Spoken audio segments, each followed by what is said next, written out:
응원해 주시기를 원합니다. 오늘은 성령 강림 주일입니다. 성령 강림절은 오순절이라고 우리가 부릅니다. 사도행전 2장에 예수님께서 부활하시고 예수님이 부활하시고 난 다음에 40일 동안 이 땅에 계셨습니다. 그리고 40일 지나시고 난 다음에 승천하시면서 제자들에게 내가 가면 너희를 위해서 누구를 보내시겠다고? 보혜사를 성령을 보내시겠다고. 그리고 승천하시고 열흘 만에 예수님께서 말씀하신 대로 성령이 제자들이 모여있는 방에 성령이 임하였습니다. 그래서 그날, 그러니까 예수님께서 부활하시고 50일 되는 날, 즉 제7주일인 오순절에 성령이 강림하신 그날을 기념하는 절기가 바로 이 성령 강림절입니다. 오늘 이 성령 강림절에 성령 충만한 사람은 삶의 지경이 넓어진다라는 제목으로 여러분에게 말씀을 드리도록 하겠습니다. 제가 학창 시절에 이 교회에서 이제 성령 충만을 받아야 된다, 성령 충만 이런 얘기를 참 많이 듣지 않습니까? 여러분들도 아마 많이 들으면서 자랐을 것이고, 특히 어른 세대는 지금과 다르게 부흥회라든지 기도원에 가서 성령 충만에 대한 얘기를 정말 많이 이제 들었고 성령 충만을 사모했습니다. 저는 그 학창 시절에 이 성령 충만을 들을 때마다 그때 제가 그 당시에 성령 충만을 어떻게 이해했는가 하면 성령 충만은 은사와 연결된 것이다. 그래서 성령 충만의 증거가 어떻게 드러나는가 하면은 방언, 뭐 병고침, 아니면 뭐 예언, 아니면 뭐 통변, 이런 은사가 성령 충만의 증거다, 이렇게 생각을 했었습니다. 그것이 성령 충만 받은 사람이 드러나는 거라고 생각했습니다. 근데 나중에 이제 영적으로 조금씩 이렇게 성장해 가면서 특히 니고데모라는 사람을 제가 이렇게 알면서 내가 성령 충만에 대해서 굉장히 잘못 알고 있었구나 라는 것을 제가 깨닫게 되어졌습니다. 여러분, 오늘 그 니고데모라는 사람 여러분 잘 알다시피 원래 바리새파입니다. 바리새인입니다. 굉장히 전통적 유대인입니다. 그런데 이 사람은 직업이 뭐냐면 공회원이에요. 공회원. 우리식으로 말하면 지금 국회의원 정도가 되는, 그러니까 정통 그 아주 정치인인데, 그런데 청년이니까 아주 유망한 그런 청년 정치인입니다. 그런데 여러분, 이런 사회적으로 정치인이다 보니까 그 당시에 기독교라는 것, 즉 예수님을 믿는다는 것은 신흥 종교에 불과한 거니까 굉장히 부담스러운 거죠. 위험 부담이 많은 거죠. 그래서 이 니고데모라는 공회원이 예수님을 낮에는 찾아오지 못하고 한밤중에 예수님을 찾아왔습니다. 몰래. 그러니까 나는 다른 사람의 이목이 이게 집중되지 않는 시간에 예수님을 찾아와서는 예수님에게 던진 질문이 뭐냐면, 예수님, 어떻게 해야 영생을 얻을 수 있습니까? 영생에 대한 질문을 예수님에게 던졌습니다. 자, 그 영생에 대한 질문을 던졌을 때 예수님이 하신 대답이 요한복음 3장 3절입니다. 자, 제가 한번 읽어보겠습니다. 3장 3절에 화면 띄워주세요. 예, 같이 읽을까요? 시작.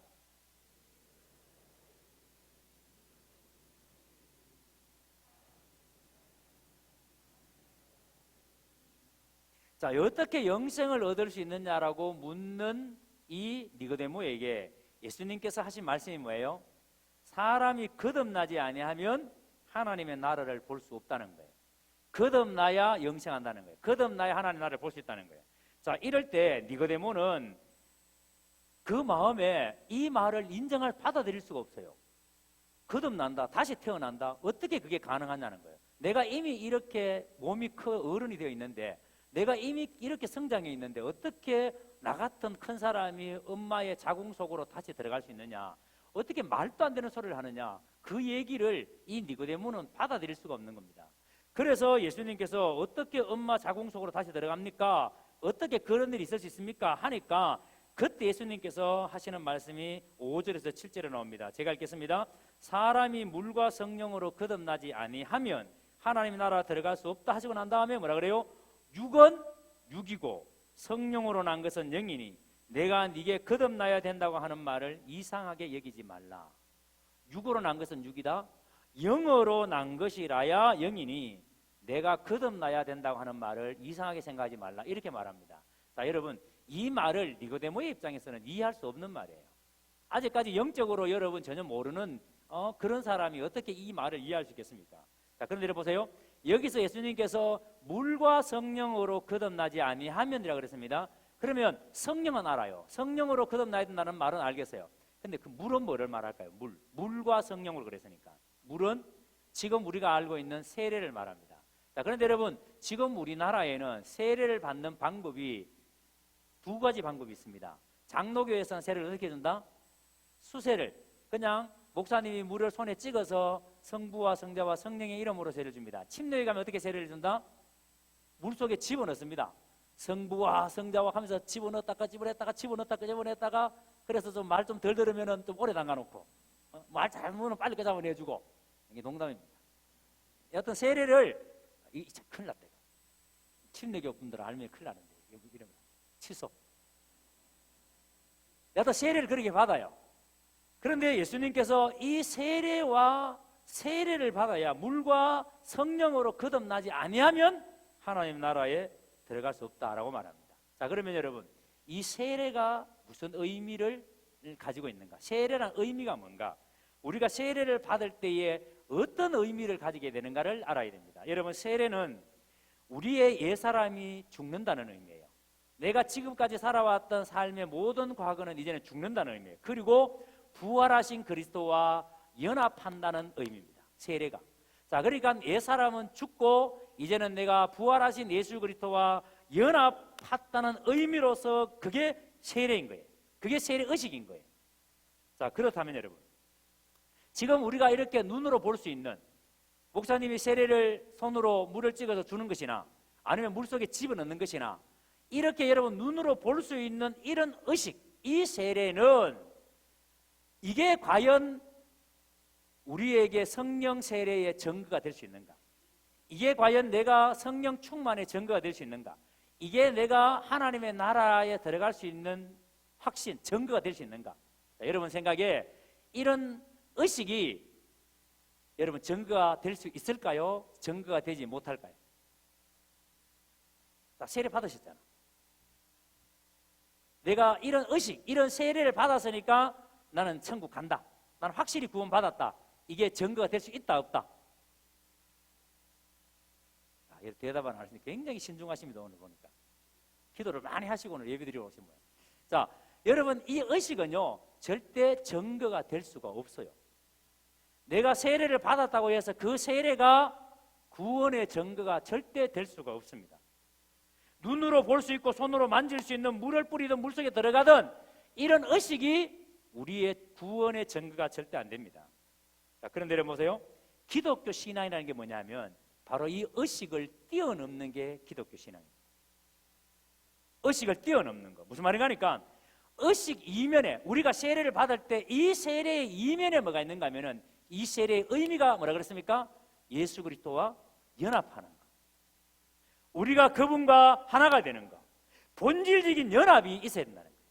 자, 그러니까 우리가 세례를 받았지만 본질적으로 예수 그리스도와 연합이 이루어지지 않았다면 우리의 의식, 눈에 보이는 이 의식은 의미가 있다 없다?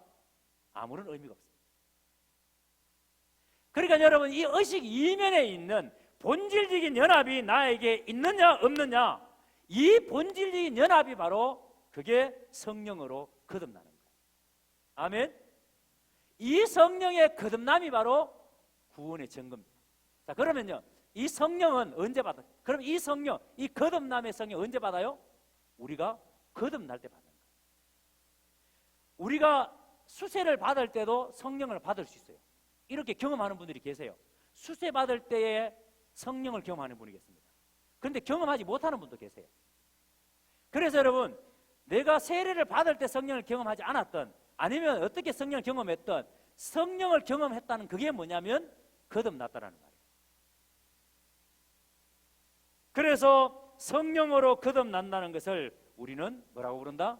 성령 세례라고 부릅니다. 이 성령 세례로부터 우리는 성령 충만한 삶을 살 수 있게 되는 겁니다. 성령 세례가 있어야 성령 충만함이 있습니다. 성령 세례가 없는데 성령 충만함은 있다 없다? 절대 있을 수 없다는 거예요. 성령 세례를 경험한 적이 없는데 어떻게 성령 충만함을 경험해요? 그래서 오늘 본문 9장 17절 18절 다시 한번 보세요. 아나니아가 떠나 그 집에 들어가서 그에게 안수하여 이르되 형제 사울아, 주곧 내가 오는 길에서 나타나셨던 예수께서 나를 보내어 너로 다시 보게 하시고 성령으로 충만하게 하신다 하니. 자, 여러분, 지금 이 사울이라는 청년은 다메섹에서 이미 성령을 경험했다 안 했다? 경험을 했습니다. 다메섹에서 예수님을 만났어요. 예수님을 만나면서 성령을 경험했습니다. 그런데 이 아나니아가, 예수님께서 아나니아를 누구한테 보냈습니까? 이 사울에게 보냈습니다. 그러면서 사울에게 뭐라고 말합니까?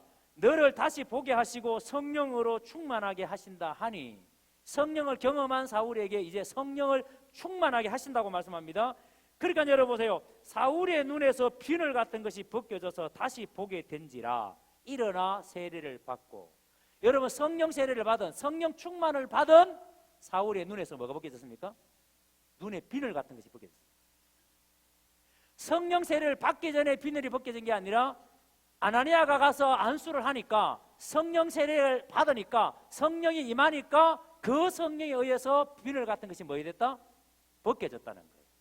여러분, 이 말씀이 무엇을 의미하는지 우리가 정확히 알아야 됩니다.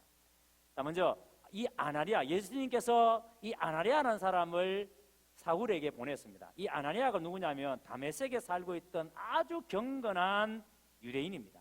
저는요, 우리가 왜 진짜 예수를 바르게 잘 믿어야 되는가, 경건하게 살아야 되는가, 하나님은 이렇게 여러분 경건한 사람을 반드시 들어서세요.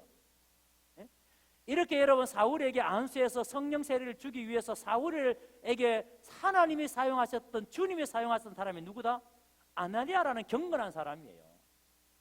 여러분이 일상 속에서 경건하게 살면 하나님이 반드시 여러분을 뭐 하신다? 사용하십니다. 믿으시기를 바랍니다. 자, 그런데 여러분, 이 나중에 이 아나니아라는 사람이 다메섹에 있는 기독교인들에게 사울을 소개해주는 역할을 하는 그 일을 이 아나니아가 해요. 근데 예수님께서 이 아나니아에게, 부활하신 예수님께서 아나니아에게, 아나니아야 사울을 찾아가라, 그리고 그에게 안수해라 라고 말씀을 합니다. 자, 그래서 아나니아가 예수님을 만난 사울에게 와서 성령 충만하라고 안수해 줬을 때 이 사울에게, 그러니까 바울에게 나타났던 첫 번째 현상이 뭐였다고요? 눈에 비늘이 벗겨지는 것. 눈에 비늘이 벗겨지는 것. 자, 그러니까 이처럼 성령 충만함은 눈에 비늘이 벗어지는 것, 즉 새로운 세계에 대한 눈이 떠여지는 것이 성령 충만함이에요. 내가 지금까지 봐왔던 세계가 아니라 내가 지금까지 보지 못했던 세계에 대해서 눈이 열려지는 게, 그게 성령 충만함의 첫 번째 출발이에요. 우리가 성령 충만함을 경험할 때, 성령 세례를 경험할 때, 내가 성령에 붙잡혀 있을 때 내 삶에서 나타나는 첫 번째 현상이 눈이 열리는 거예요. 새로운 세계에 대한 눈이 열리는 겁니다. 그래서 여러분 사도행전 2장을 읽어보시면 오순절날 성령 강림하신 장면이 너무도 상세하게 나옵니다. 앞에서 말씀드린 것처럼 오순절은 6월절로부터 50일째 되는 날이에요. 6월절부터 시작해서 50일째 되는 날. 본래 히브리 사람들은 이 날을 뭐라고 불렀습니까? 맥추절이라고 불렀어요. 맥추절. 이 맥추절이라는 의미는 이 날이 처음 익은 밀, 처음 익은 보리를 하나님께 드리는 날이기 때문에 맥추절 이렇게 부릅니다. 우리는 7월 첫 주를 맥추절로 지키죠. 맥추절. 자, 그런데 이거보다 히브리인들이 더 즐겨 부르는 말이 있습니다. 뭔지 아십니까? 77절이라고. 77절. 77절이라고 부르는데 왜 77절이라고 그런가 하면은 6월절부터 7주가 지나간 날, 그러니까 77이 49죠. 그러니까 49일이 지난 그 다음 날이 50일째 되는 날이에요. 그래서 77절이라고 부르는 겁니다. 히브리인들은 맥추절이라는 말보다 77절이라는 말을 더 많이 사용합니다. 자, 그러다가 신약에 와서 신약 시대의 신약 성경이 무슨 말로 기록됩니까? 그리스어로 기록돼요. 그러다 보니까 기록되면서 6월절부터 50일째 되는 날 의미로 오순절 이렇게 부르는 겁니다. 오순절. 그러니까 오순절이든 맥추절이든 77절이든 이게 전부 다 뭐다? 같은 말이다. 같은 절기다. 바로 그날 제자들이 모여있는 밤에 성령께서 임하셨습니다. 그런데 성령께서 임하시는 모습이 급하고 강한 바람 같은 소리가 나고, 잘 들으셔야 됩니다. 소리가 나고, 그 다음에 불의 혀같이 갈라지는 것이 보이면서 성령께서 임했습니다. 그리고 이 성령이 임했을 때 그 자리에 있던 제자들에게 공통된 현상이 한 가지 나타납니다. 모든 제자들에게 한 가지 공통된 현상, 그 현상이 사도행전 2장 4절에 이렇게 말합니다. 그들이 다 성령 충만함을 받고, 누가 받았습니까? 그 자리에 있는 사람들이 다 받았습니다. 성령이 말하게 하심을 따라, 누가 말하게 했다고요? 성령이 말하게 했습니다. 성령이 충만할 때에 자기 말하는 것이 아니라 누구 말한다고요? 성령이 하라 하는 말을 합니다. 성령이 말하게 하심을 따라 다른 언어들로 말하기를 시작하니라. 다른 언어들로 말하기를 시작하니라. 여러분, 성령님이 임한 즉시 성령께서 말하심을 따라서 그들은 각기 다른 방언을 합니다. 자, 그러니까 방언은 누가 주는 말이다? 크게, 방언은 누가 주는 말이다? 성령이 주시는 말이다. 아멘. 자, 그런데 여러분, 우리가 여기서 분명하게 알고 넘어가야 됩니다. 많은 사람들은 성령께서 임하시는 오순절날 방언이 임했기 때문에 방언을 굉장히 중요하게 생각합니다. 중요하게 생각해야 되죠. 그래서 오순절 계통의 교회들, 순복음 교회들이라든지 오순절 교회들은 이 방언이 구원의 증거라고 생각합니다. 성령 받은 증거라고 생각합니다. 그러니까 방언을 못하면 성령을 못 받았다, 방언을 못하면 구원을 못 받았다라고 이야기했습니다. 그러다가 이제 다른 교단으로부터 집중적으로 이단 시비에 휘말리면서 이제 이 말을 안 해요. 죄송합니다만은 혹시 여기에 오순절 계통에 다니시다 오신 분이 계신다면은 오순절 계통의 교회에서는 방언이 구원의 증거라고 지금도 믿고 있습니다. 자, 그런데 오늘 말씀을 잘 보셔야 됩니다. 절대 성경은 그렇게 가르치지 않습니다. 여러분, 방언을 중요시하는 만큼 이 방언의 실체가 무엇인지를 사실은 교회가 잘 안 가르쳤어요. 방언의 실체에 대해서. 저도 신학교를 오래 공부했지만 한 번도 신학교 다니면서 방언의 실체에 대해서 제대로 공부해 본 적이 없어요. 가르쳐 주시는 분도 없고 이걸 공부해 보자고 말하는 분도 별로 없었어요. 그러다가 제가 우리 교회에서 목요일마다 성경 공부하는 목사님들이 모여서 우리가 방언에 대해서 정말 제대로 한번 공부해 보자. 이 방언만 공부하시는 목사님이 계세요. 그래서 그 목사님을 모시고 우리 10명의 목사님, 우리 새가족 부실에서 하루 종일 방언에 대해서만 공부했습니다. 방언에 대해서. 그 공부를 하면서뿐만 아니라 그 전에도 이 방언에 대해서 항상 캐션이 있었는데, 그래서 이 방언에 대해서 우리 한국교회, 우리 성도들이 정말 너무 잘 모르고 있다. 그래서 방언의 실체가 무엇인지를 알아보려고 하는 작업들이 없었기 때문에 오해가 굉장히 많았던 겁니다. 여러분 보세요. 이날 성령께서 이 오순절날 이 제자들이 있던 그 방에 임할 때에 성령께서 말하게 하심을 따라서 제자들이 말했던 방언이란 도대체 무슨 말인가? 지금 성령님께서 하라고 하신 그 말을 따라서 제자들이 말을 했는데 그 성령이 하라고 하신 그 언어가 도대체 무슨 말인가? 여러분, 제자들이 방언하는 그 순간 그 자리에 있던 사람들 사이에서 소동이 일어납니다. 소동이 일어난 이유가 뭐예요? 소동이 일어난 이유는 지금 딱 한 가지밖에 없어요. 왜냐하면 그 자리에 외국어를 모국어로 사용하는 수많은 사람들이 모여 있었습니다. 그러니까 그 자리에 있는 사람들이 다 히브리어를 사용하는 사람들이 아니에요. 외국어를 모국어로 쓰는 사람들이 그 자리에 굉장히 많이 있습니다. 자, 2장 8절에 13절에 보세요. 우리 각 사람이 난곳 방언으로 듣게 되는 것이 어찌 됨이냐. 그 다음 보세요. 우리는 바데인, 메데인, 엘라민, 메소포타미아, 유대와 갑바도기아, 본도, 아시아, 버르기아, 밤빌리아, 애국과 믹 구레네, 가까운 리비아, 여러 지방에 사는 사람들과 로마로부터 온 나그네, 곧 유대인과 유대교에 들어와 온 사람들과 그레인과 아라비아인들이라. 얼마나 많은 사람, 다양한 나라에서 사람들이 거기 모여 있어요. 그런데 이들이 소동한 이유가 뭐예요? 우리는 절대 히브리 말을 잘 못 알아듣는데, 알아들을 수가 없는데, 그런데 지금 자기 귀에 자기 나라 말로 지금 사도들이 하는 얘기가 다 들리고 있다는 말이에요. 지금 제가 한국말로 이야기하는데 여러분이 만약에 미국 사람입니다. 근데 제가 한국말로 막 이야기하는데 여러분의 귀에는 뭐 들려? 영어로 다 들리는 거야. 그러면 지금 막 헷갈린다 안 헷갈린다? 별로 안 놀라시네요. 지금 여러분 마가의 다락방에 일어나고 있는 일이에요. 지금 제자들이 말을 하는데 사람들은 다 자기 나라 말로 자기 모국어로 알아듣고 있다는 거예요. 그래서 어리둥절 혼란스러운 겁니다. 이게 어떻게 이런 일이 일어날 수 있느냐. 그래서 여러분, 이날의 방언은 흔히 사람들이 생각하는 것처럼 사람들이 알아들을 수 없는 천사의 말, 여러분 지금 우리가 하는 대부분의 방언은 알아듣는다 못 알아듣는다? 못 알아듣습니다. 방언하시는 분들 옆에서 보면 도대체 무슨 말을 하는데 막 뭐 그냥 욕을 하는 건지 지금 아무도 못 알아들어요. 심지어는 하고 있는 그 사람도 무슨 말 하는지 몰라요. 방언 끝나고 또 무슨 기도 하셨습니까? 모르겠는데요. 그러니까 여러분 우리는 방언 그러면은 알아들을 수 없는 말을 하는 것이 방언이라고 생각해요. 자, 그런데 여러분 오늘 이 사도행전의 방언은 성령이 하라 하신 방언은 알아듣는다 못 알아듣는다? 알아듣는 방언이에요. 기도를 하는데 다 알아듣는 방언을 하고 있어요. 사람이 분명하게 자기 말로 알아들을 수 있는 사람의 언어였습니다. 그렇다면 성령 충만하다는 것은 궁극적으로 어떤 형태로 집대성되어야 될까요?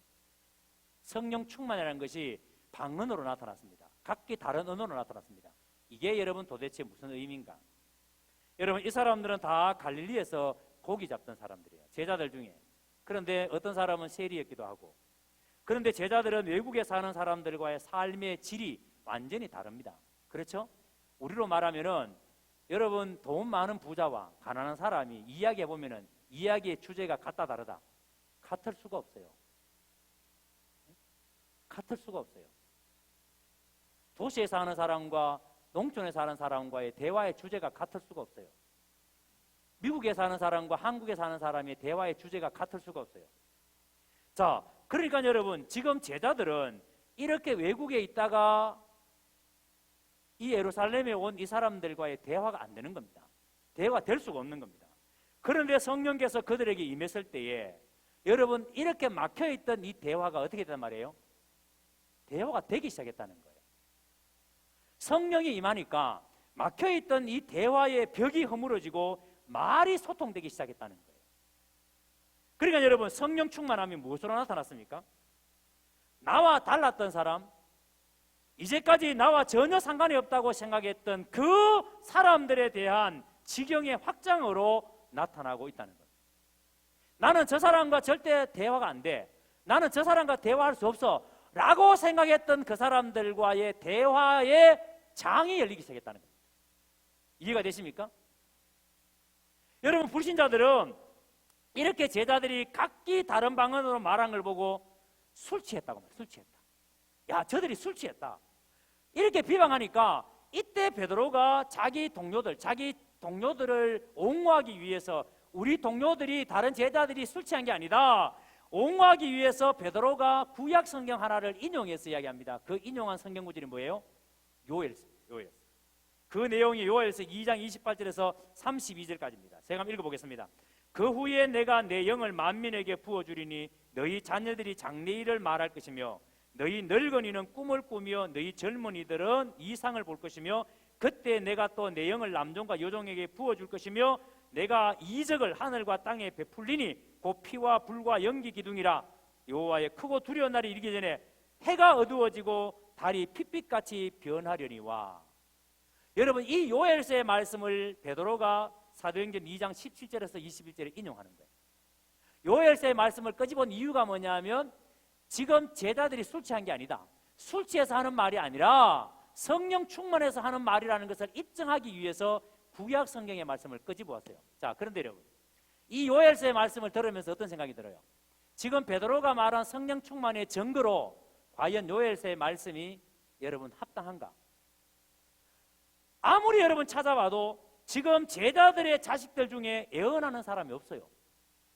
그러니까 요엘서의 성령 충만의 그 증거가 성령이 임하면 나타나는 여러분 자식들이 장래일을 말할 것이며, 그런데 성령이 임했는데 제자들의 자식들이 장래일을 말하지 않아요 지금. 그리고 젊은이들 가운데 예언하는 사람이 없어요. 분명히 요엘서에는 너희 늙은이가 꿈을 꾸고 젊은이가 이상을 본다 그랬는데 이런 일이 지금 베드로와 그 히브리 땅 가운데, 이스라엘 땅 가운데는 일어나지 않아요. 일어나지 않은 상황이에요. 이런 일이 성령이 임하면 이런 요엘 속에서 말한 이런 일이 일어나야 되는데 아직 안 일어났어요. 그런데 어떻게 베드로는 이 말씀을 제자들이 성령 충만함의 증거로 여러분 인용했을까요? 왜 여러분 요엘서의 말씀을 끄집어와서 제자들이 술 취한 것이 아니다, 제자들이 지금 성령 충만하다라고 설명하기 위해서 이 요엘서의 말씀을 가지고 왔을까요? 여러분, 구약에서 말하는 현상이 단 한 가지도 나타나지 않았음에도 불구하고 지금 제자들 자신에게 나타나고 있는 그 일이 성령이 임했음을 분명하게 알았기 때문입니다. 지금 자기에게 일어나는 일이 뭐예요? 지금까지 여러분, 이 제자들은 그 사람들과 대화가 안 됐어요. 벽이 막혀 있었어요. 저 사람들과는 대화가 안 되는 사람이라고 생각했어요. 그런데 지금 이 오순절에 성령이 임하고 난 다음에 그 대화가 담이 무너지고 대화가 이루어집니다. 소통이 됩니다. 여러분, 평소 막혀있던 사람들과의 대화의 문이 열리는 것을 보니까 이것이야말로 성령이 임한 증거다. 이거보다 더 분명한 증거가 없다라는 사실을 지금 베드로가 사람들에게 선포하는 거예요. 우리 봐라. 당신들과 대화가 안 됐는데 이제 당신들과 대화가 되고 있다. 이것만큼 성령이 임했다는 증거가 어디 있겠느냐. 그러니까 이보다 더 분명한 성령 세례, 성령 충만함의 증거가 이 사도들에게 없었던 겁니다. 이것이 성령님이 아니고는 결코 있을 수 없는 일이라고 믿었기 때문에, 성령이 아니고는 이런 일이 일어날 수 없다고 생각했기 때문에, 그래서 성령이 예루살렘과 온 유대와 사마리아와 땅끝가 이르기까지 나와 다른 사람들을 포용하며 그들과 더불어 살게끔 해주시기 위해서 늘 여러분 예루살렘에 머물러 있던, 늘 여러분 히브리 민족이라는 그 서민의 속에 사로잡혀 있던 그들 속에서 내가 너희에게 임하면, 성령이 너희에게 임하면 너희가 권능을 받고 너희가 온 유대와 사마리아와 땅끝까지 이르러 내 복음의 증인이 되리라. 지경이 넓어져. 여러분, 성령이 왜 임하십니까? 바로 여러분, 우리의 삶의 이 지경을 넓히기 위해서. 그래서 여러분, 성령을 받은 사람의 특징이 여러분, 지금까지 나만 알고 나만 좋고 나만 괜찮으면 되는 그 삶에서 이제는 여러분, 성령 받은 사람은 다른 사람에게 관심을 가지기 시작합니다. 우리 동네에 관심을 가지고, 우리 지역에 관심을 가지고, 여러분 열방을 향해서 관심을 가집니다. 무슨 이해가 되십니까? 이게 성령 받은 증거예요. 여러분, 그래서 성령 받은 교회는 여러분 선교에 올인하지 않을 수 없죠. 전도하지 않을 수 없죠. 왜요? 성령 받은 사람은 다른 사람에게 관심을 갖는 게 성령 받은 사람이니까.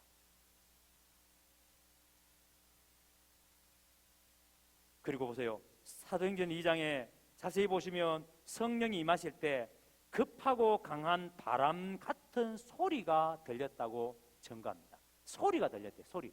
자, 급하고 강한 바람 같은 소리. 진짜 여러분, 급하고 강한 바람이 팍 일어나가 막 나무가 부러지고 그런 게 아니라 소리가 들렸다는, 소리가. 자, 그 다음 보세요. 급하고 강한 바람이라고 표현하지 않았습니다. 그리고 불의 혀가 보였다 이렇게 말하지 않았습니다. 불의 혀가 보였다고 말하지 않고 불의 혀같이 갈라지는 것이 보였다 그래요. 불의 혀같이 갈라지는 것이 보였다. 무슨 말인가 하니까 이건 제자들의 전적인 주관적인 체험이에요. 보편적인 체험이 아니라는 거예요. 그러니까 성령이 임할 때에 각 사람이 다 다르게 체험합니다. 똑같이 체험하는 게 아니에요. 모든 사람이 동일한 방법으로 성령을 체험한 게 아닙니다. 그러나 각기 다른 방언으로 했다는 사실에 대해서는 정확하게 뭐라고 표현하는지 보세요. 각기 다른 방언 같은 것을 했다 이렇게 말하지 않고 각각 자기 방언으로 이렇게 말합니다. 각각 자기 방언으로. 그러니까 여러분, 절대적인 표현입니다. 자, 이 표현은요, 절대적이고 객관적인 사실이기 때문에, 주관적인 경험이 아니라 객관적인 경험이기 때문에, 그러니까 성령을 받은 사람은, 모든 사람은 이걸 다 뭐 한다는 말이에요?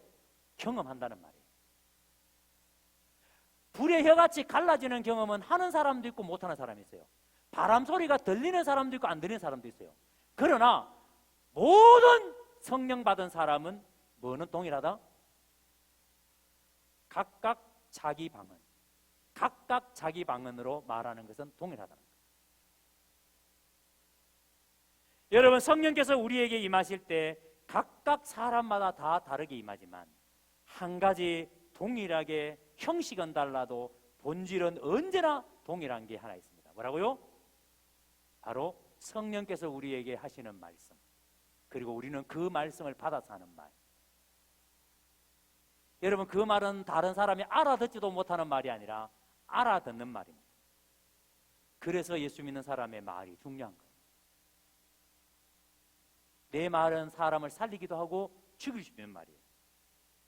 그래서 여러분, 성령 세례는 내가 이제까지 알던 사람끼리만 살던 세계, 나의 기호가 같고 적성이 같은 사람들끼리만 모여서, 그래서 재밌다고, 그래서 여러분 모여서 우리끼리만 재밌게 살던 사람이 성령이 임하는 순간, 성령을 받는 순간에 그 지경이 넓어집니다. 나와 친한 사람들끼리만 놀던 사람이 다른 사람에게 관심이 가기 시작합니다.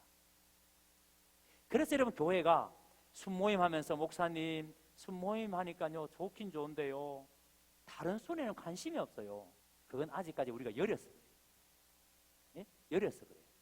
성령이 임하면요 우리 순밖에 모르던 순이 어떻게 돼요? 당연히 다른 순에 관심이 가고요, 당연히 다른 교회에 관심이 가고요, 당연히 우리 동네 관심이 가고요. 언제 하면 안 하고 이렇게 또 오늘도 하면 또 이렇게 아끼시고, 그게 여러분 신앙이에요. 그게 성령 받은 사람이에요. 그래서 여러분, 지금까지는 끼리끼리 모였는데 나밖에 몰랐는데 그 나밖에 모르는 삶에서 탈피해서 주님께서 만드신 모든 사람에게로 지경을 확장해가는 획이 그어지는 사건이 뭐다? 그게 여러분 성령 세례예요. 그래서 성령 세례를 받은 사람은 더 많은 사람들과 더불어 살기 위해서 성령 충만함을 강구하는 겁니다. 그래서 아나니아가 예수님께서 그 바울에게 보내서 성령 충만을 위해서 기도하라 했을 때, 바울에게 성령 충만이 임했을 때 어떤 일이 벌어졌습니까? 그가 여러분 그 유대 땅 바리새인 중에 바리새인이었던, 오리지널 바리새인이었던 그 사울이 성령 받고 나니까 그가 여러분 이방인의 사도로, 다른 세계에 대해서 눈이 뜨여지니까 이방인의 사도로, 여러분 지금 우리의 선교사들이 왜 저 라오스에, 왜 베트남 땅에 왜 가 있습니까? 100년 전에 왜 여러분 전 미국에서, 왜 유럽에서 가장 미개했던 땅, 여러분 저는 여러분 잘 아는지 모르겠습니다만은 그 정동훈이라는 어린 아이가 그 트로트를 부르는데, 와 어떻게 그 어린 아이의 그 노래에 감정을 그렇게 실을 수 있는지 상상이 안 돼요. 그런데 그가 불렀던 노래 중에 보릿고개라는 노래가 있습니다. 그분이 뭐 다른 분이 불렀던 노래인데 아마 이 어린이가 불렀는데, 여러분 아세요? 아이야 뛰지 마라 배 꺼질라, 아시죠? 근데 모르는 척하고 있으면 내가 이렇게 당황스럽습니다. 목사는 유행가 부르는데 여러분들은. 근데 거기에 보면은 이런 가사가 나와요. 촉은 목피라는 말이 나옵니다. 에? 여러분 이 자리에 있는 우리 어른 세대는 다 그 시대를 살아봤어요. 나무 뿌리 패먹던 시대, 나무 껍질 패먹던 시대. 그렇죠? 그런데 저도 어릴 때요 늘 들었던 말이 뭔지 압니까? 국수 먹고 난 다음에 절대로 뛰지 말라 그래요. 왜? 백 빨리 꺼진다고. 밀가루 음식 건기 없다고 뛰지 말라고. 뛰면 야! 뛰지 말라고 막 백 꺼진다고. 그러니까 여러분 옛날 또 보리밥은 또 소화도 잘 되고 방구도 잘 나와요. 애들은 뛰기를 좋아하는데, 그러니까 늘 여러분 이게 그렇잖아요. 이렇게 배고프던 시절, 이렇게 여러분 힘들게 살던 시절, 무슨 얘기 하려고 이게 나온지 모르겠습니다. 뭔가 있었는데, 이건 금요일 저녁에 내가 잘하는 멘트입니다. 주일 날은 잘 안 하는데 이런 멘트. 자, 여러분 다시 돌아와서 그래서 이게 선교 이야기 하다 그랬구나. 그렇게 가난한 시절에 그 외국에 있는 선교사들이 우리나라에 들어올 때 그 당시에 다 20대입니다. 90%가 20대예요. 언더우드도 20대, 아벤젤러도 20대, 다 20대예요. 20대 청년들이 우리 그 당시에 조선에 대해서 아는 게 뭐 있어요? 진짜 가난하고 못 살던 그런 나라지 않습니까? 그런데 그 사람들이 여기까지 온 이유가 뭐예요? 배를 타고 여러분 일주일 만에 오는 나라도 아니에요. 비행기 타고 몇 시간 만에 올 수 있는 나라가 아니에요. 2달씩 걸려서 오는 나라예요. 온 이유가 뭐예요? 성령이 임하니까 여러분 이 땅에 대한 관심을 갖게 만드십니다. 누가요? 하나님. 그래서 순종해서 오는 겁니다. 왜 여러분 우리 선교사가 베트남 갑니까? 왜 우리 정재 목사님이 왜 여러분 캄보디아로 가려고 그럽니까? 하나님이 그 땅을 보게 하시니까.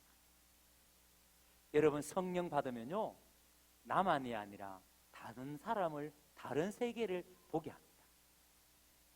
그래서 여러분 그 바울의 눈에 비늘 같은 것이 벗겨지는 것이 그런 의미입니다. 우리가 사도행전을 고백할 때 여러분 내용을 한번 가만히 묵상해 보세요. 거룩한 공회와 성도가 서로 교통하는 것과 죄를 사하여 주시는 것과 몸이 다시 사는 것과 영원히 사는 것을 믿사옵나이다, 이렇게 고백하잖아요. 근데 여기에 거룩한 공회와 성도가 서로 교통하는 것과 거룩한 공회, 성도가 서로 교통하는 것. 여러분 여기서 말하는 공회가 뭐냐면 바로 보편적인 교회를 말합니다. 보편적 교회. 여러분 이 공회가 우리 한 사람 한 사람이 보편적 교회입니다. 공회입니다. 그런데 여러분 이 보편적 교회를 믿는다는 거예요. 보편적인 교회를 어떻게 믿습니까? 성도가 서로 교통하는 것과 이 보편적인 교회가 뭐 한다고요? 서로 교통하는 것을 믿는다는 거예요. 서로 사귀는 것을 믿는다는 거예요. 여러분 그래서 예수님을 가만히 보세요. 예수님 주의를 보세요. 예수님께서는요 이 보편적인 교회의 모습을 정확하게 우리에게 보여주셨습니다. 예수님에게 찾아오는 사람, 예수님이 품었던 사람, 예수님에게 함께했던 사람들이 누구예요? 어떤 특정한 한 부류였습니까? 아니면 모든 부류의 사람들입니까? 모든 부류의 사람입니다. 예수님 곁에는요 세리가 있었습니다. 세리는요 그 당시에 매국노라고 사람들로부터 핍박을 받던, 백성들의 피를 빨아먹는 사람이라고 핍박받던 사람이에요. 근데 세리가 예수님의 제자가 되었습니다. 창녀가 있었습니다. 더럽다고 사람들로부터 돌 배척을 당하던 창녀가 예수님에게 찾아왔습니다. 예수님은 그를 품어주셨습니다. 열심당원도 예수님의 제자가 되었습니다. 로마 장교도 예수님을 찾아왔습니다. 유대의 공회원도 아나리아 같은 사람도 예수님을 찾아왔습니다. 여러분 이 사람들은요 절대 각각 자기 잘난 맛에 살지 한 자리에 모여서 같이 이야기할 수 있는 사람들이 아니에요. 절대로 같이 함께 있을 수 있는 사람들이 아니에요. 여러분 그런데 예수님 안에서는 이들이 다 뭐가 됐다? 하나가 되더라는 거예요. 절대 하나 될 수 없는 사람들인데 하나가 되더라는 거예요. 여러분 이게 무슨 의미인지 아십니까? 그런데 오늘날 교회가 만약에, 교회는 돈 있는 사람이 다녀야 돼, 교회는 배운 사람이 다녀야 돼, 우리 교회는 그래서 대졸자만 있어, 우리 교회는 부자들만 있어, 여러분 이런 말을 하면 된다 안 된다? 교회가 아니죠. 그건 보편적인 교회가 아니죠.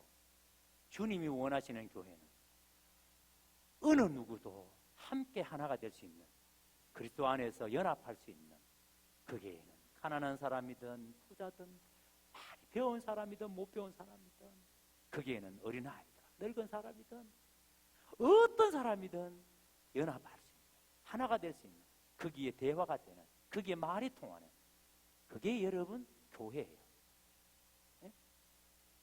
그런데 오늘날 여러분 교회가 만약에 배운 사람들은 배운 사람끼리만 놀고, 못 배운 사람은 못 배운 사람끼리 놀고, 부자는 부자끼리만 놀고, 가난한 사람은 가난한 사람끼리만 놀고, 나는 당신하고 친하니까 친한 사람끼리 놀고, 아 저 사람은 가까이 하지 마, 그래서 가까이 안 하고.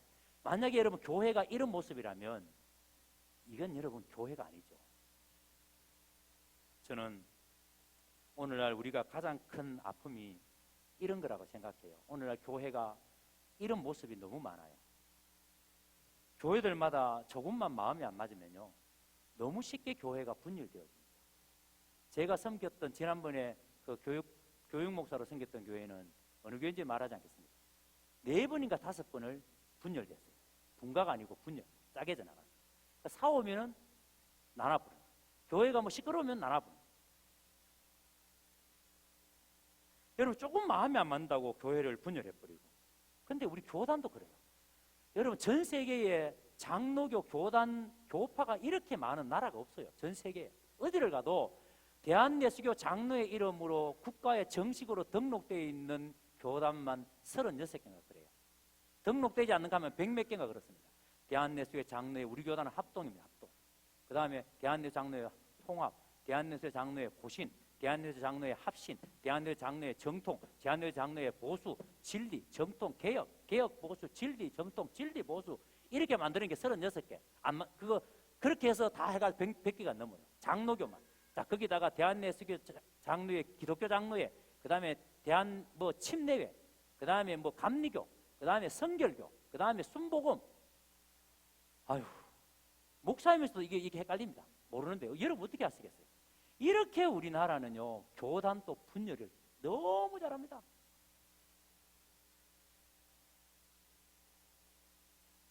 전 세계 어느 곳에도 한국인 목회자가 있는 곳에는요, 한국인 성도가 있는 곳에는요, 교회가 분열합니다. 제가 영국에서 너무도 놀랐던 게, 영국 교회 하나를 임대해서 쓰는 한인 교회가 한 건물, 그러니까 경운교회가 그 교회가 있으면 이 교회를 시간대별로 임대해서 하는 겁니다. 아침 뭐 8시, 그 다음에 11시, 오후 뭐 2시, 오후 5시 이런 식으로 하는데 한 건물에 4개의 한인교회가 있는 걸 봤어요. 거기에서 예배 드린 적이 있어요. 그럼 교인이 많은 것도 아니야. 10몇 명, 많아봤자 20몇 명. 그런데 4개의 교회가 각각 다른 이름을 가지고 목사님 4분이서 그 교회를 하시는 거예요. 야, 여러분, 이런 모습들 이거 어떻게 생각해야 돼요? 그럼에도 여러분, 우리 한국교회는 지금 늘 성령 충만을 간구합니다. 모일 때마다 주여 성령 주시옵소서, 성령 충만 주시옵소서. 여러분, 성령 충만은요, 성령 세례는요, 이렇게 우리는 다른 지경에 눈이 넓어지는 것. 나만 알던 세계에서 다른 사람에 대해서 눈이 넓어지는 것. 그게 성령 세례예요. 그게 성령 받은 사람의 삶이에요. 그러니까 성령 충만이 뭔지 모르면은 맨날 우리는 여러분 이렇게 살아야 돼요.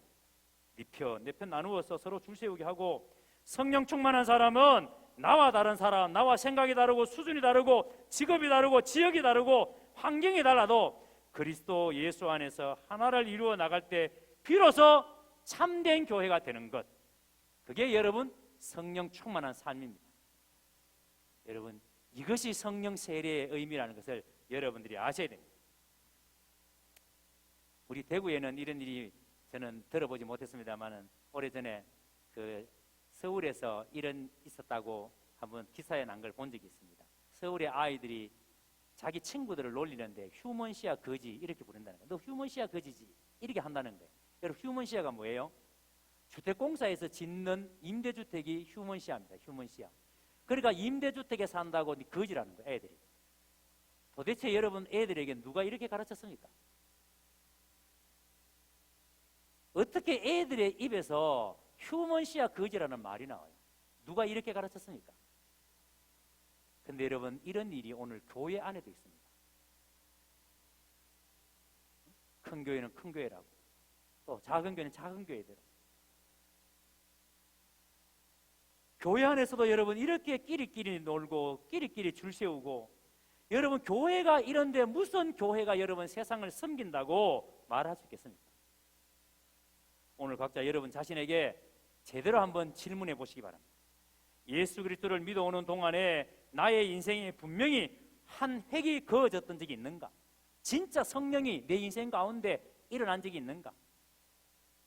예전에는 나 중심으로 내가 좋아하는 사람들만 선택해서 살았는데, 그래서 내가 좋아하는 사람만 만나고 그 사람들과 교제하고 그 사람들만 이야기하고 살았는데, 어느 순간 내가 이해할 수 없는 사람들을 이해하려고 노력하기 시작했고, 어느 순간 내가 그 사람의 입장에 서서 생각하게 되고, 어느 순간 내가 그들과 더불어 살아가게 되는 그 시점, 여러분에게 그 시점이 있습니까? 그렇다면 불같은 것이 나에게 떨어진 적이 없어도, 불의 해같이 갈라지는 것을 내가 본 적이 없어도, 바람같이 급한 바람 소리를 나를 들은 적이 없어도 여러분은 성령 충만한 사람입니다. 만약에 여러분의 삶에 이것이 있다면 성령 충만한 사람입니다. 그러나 반대로 만약 여러분이 지금 열심히 교회 와서 기도하고 열심히 예배를 드리고, 그럼에도 불구하고 10년 전이나 20년 전이나 여전히 내가 좋아하는 사람만 좋아하고 있고, 여전히 내가 이야기하는 사람들만 이야기하고 있고, 여전히 나는 우리 교회밖에 모르고, 여전히 나는 내밖에 모르고, 여전히 나는 우리 가정밖에 모르고, 아직까지 내가 그런 라이프 스타일의 삶을 살고 있다면, 그래서 내가 여전히 교회 오면 싫어하는 사람이 있고 여전히 내가 교회 오면 벽 쌓고 담 쌓고 만나지 않은 사람이 있다면 성령께서 나를 사로잡아 주시고 지금 이 시간 성령 세례를 받는 시간이 되도록 여러분이 기도하셔야 됩니다. 바울이 눈에 비늘이 벗었다는 것은 어제까지만 해도 돌로 쳐 죽여야만 했던 사람들, 그래서 바울의 눈에는 예수 믿는 사람은 돌로 쳐 죽여야 될 사람들이었어요. 다메섹 도상에서 예수님 만나기 전까지만 하더라도 바울은 예수 믿는 사람을 죽이기 위해서 찾아가던 일이었어요. 그런 바울에게 그 비늘이 벗겨지니까, 성령 세례를 받고 나니까, 성령 충만하니까 새로운 눈이 떠여지게 되고, 그러니까 한 사람 한 사람이 이제는 자기가 사랑해야 될 사람으로 보여집니다. 그래서 여러분, 바울이 뭐라고 고백합니까? 나는 헬라인이나 야만인이나 지식인이나 모든 사람에게 나는 뭐다? 빚진 자로라. 빚진 자로라. 저는 이 말씀을 묵상할 때마다 그냥 멍해져요. 나는 우리 장로님들에게 빚진 사람이고, 나는 여러분들에게 빚진 사람이고, 나는 우리 동네 주민들에게 빚진 사람이고, 나는 우리 대구 시민들에게 빚진 사람이고, 나는 착한 부대에 있는 사람에게 빚진 사람이고, 나오시에 있는 사람에게 빚진 사람이고. 여러분, 그 빚진 자 의식, 빚이 적기, 그 빚을 갚아야 되기에 여러분, 바울이 성령 세례를 받고 나니까 사람들이 그렇게 보였어요. 그게 여러분 성령 세례를 받은 증거입니다. 오늘 성령 강림들의 여러분의 눈에 비늘이 벗겨지게 되기를 주의 이름으로 축원합니다. 오늘 성령 강림절에 우리가 말씀을 들으면서 이제 여러분 주위에 한 사람 한 사람이 내가 사랑해야 될 사람으로, 그들에게 내가 빚진 사람으로 보여줄 수 있게 되기를 주의 이름으로 축원합니다. 이제 우리 찬양 같이 합니다. 오늘 시간이 갔습니다마는 성령이 오셨네 이 찬양하고 일단 기도하고 예배 마치겠습니다. 성령이 오셨네.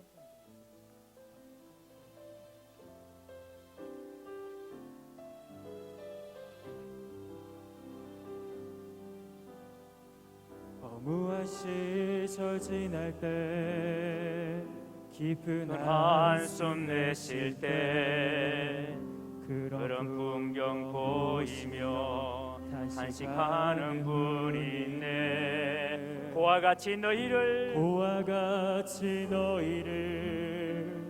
버려두지 않으리. 내가 너희와 영원히 함께 하리라.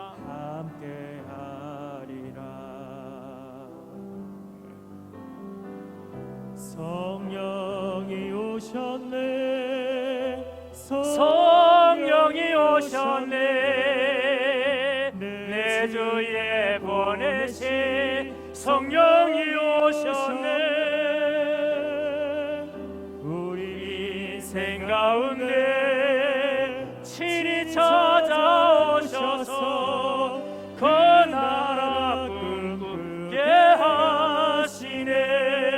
억눌린 자 갇힌 자 자유함이 없는 자, 억눌린 자 갇힌 자 자유함이 없는 자, 피난처가 되시는 성령님 계시네. 주의 영이 계신 곳에 참자유가 있다네. 계신 곳에 참자유가 있다네.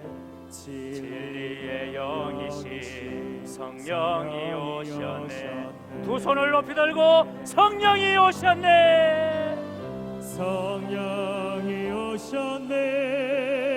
두 손을 높이 들고 내 주에 보내신 성령이 오셨네. 성령이 오셨네. 우리 인생 가운데 친히 찾아오셔서